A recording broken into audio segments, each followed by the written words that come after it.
Olá, companheiras e companheiros, eu queria mandar diretamente do Brasil uma forte saudação a todos os trabalhadores que estão na linha de frente dessa situação que nós estamos vivendo.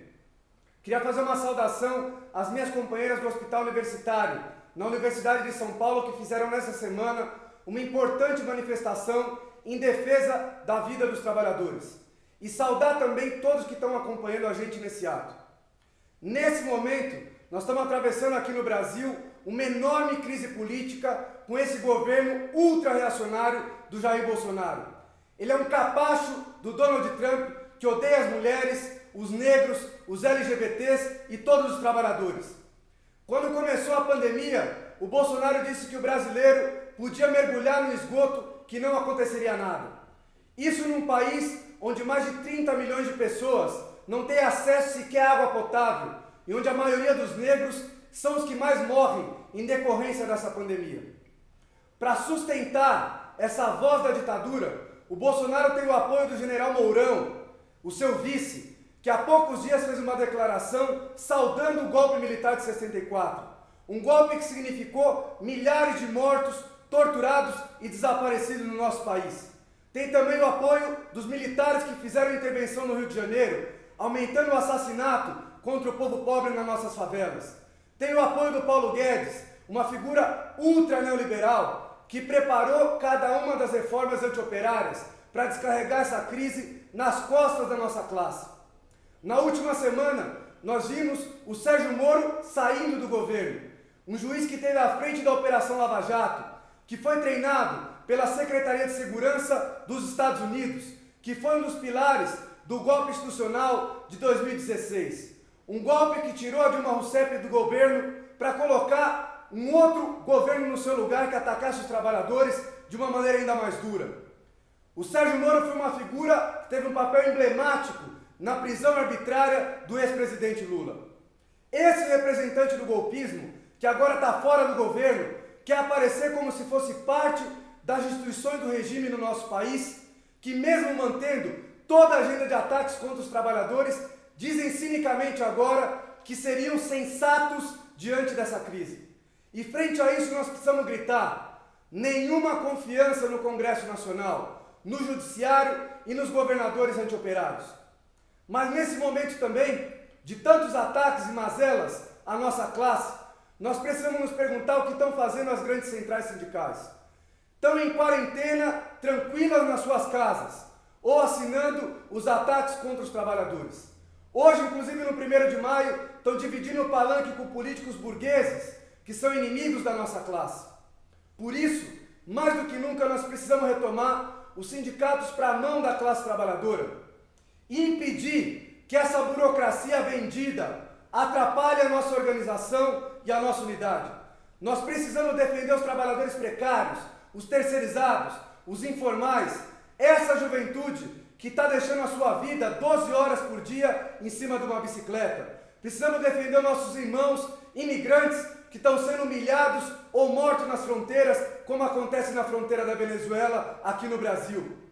Uma parte dessa burocracia é sustentada pelo PT e pelo PCdoB, partidos que se dizem de oposição, mas que quando estiveram no governo administraram o capitalismo, implementando ataques, privatizações. Isso reconhecido pelo próprio Lula, que disse que no seu governo os banqueiros nunca lucraram tanto. A luta pelo Fora Bolsonaro vem ganhando o apoio de milhões de pessoas no Brasil. E essa pode ser uma força social que derrote esse governo reacionário. Mas, ao mesmo tempo, existe o risco de que isso não seja dessa maneira, porque tem alas do próprio regime que apontam como saída um governo do general Mourão. E, infelizmente, isso inclui setores da própria esquerda que estão defendendo a política do impeachment ou a renúncia.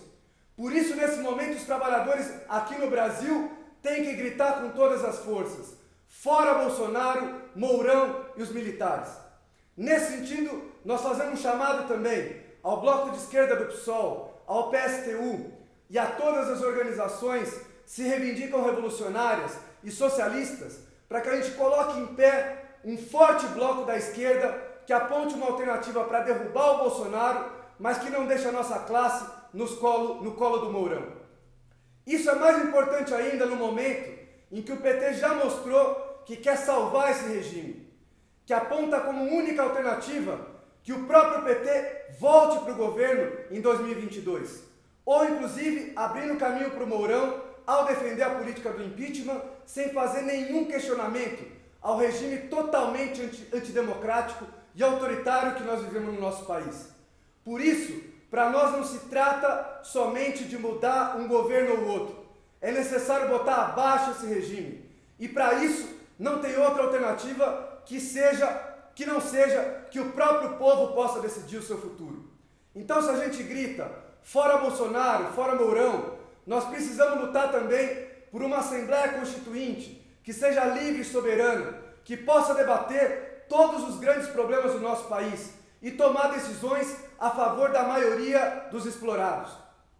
Isso sem nenhum limite dos atuais poderes que foram cúmplices também durante décadas de ataque e de degradação da política no nosso país. Nós chamamos a esquerda a assumir também essa bandeira. Nós acreditamos que esse processo deve apontar para um caminho de superar os limites dessa democracia podre e degradada que nós vivemos. E que os próprios trabalhadores organizados possam avançar para a conclusão de que é necessário lutar por um governo dos próprios trabalhadores em ruptura com o capitalismo.